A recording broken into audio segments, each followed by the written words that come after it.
আসসালামু আলাইকুম lovely audience, আশা করি আপনারা ভালো আছেন।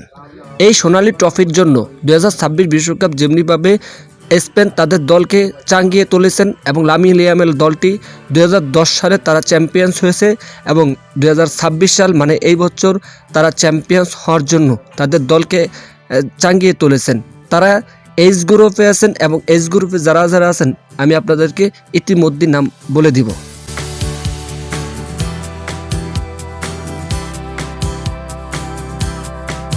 লামিন ইয়ামাল এই মুহূর্তে তারা খুবই ভালো পজিশনে আছেন, সেটা আপনারা জানেন, এবং তারা 1 নম্বরে আছেন ফর্মে এবং এই 1 নম্বর থেকেই 2026 বিশ্বকাপ তাদের দলে আরেকটি স্টার করতে চায় লামিন ইয়ামালের সতীর্থরা।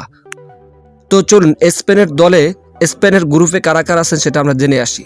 এইচ গ্রুপে Cabo Verde the latest player, Saudi Arabia H group the very intelligent player in the world, Uruguay H গ্রুপে আছেন দ্য ভেরি ফ্যান্টাস্টিক প্লেয়ার।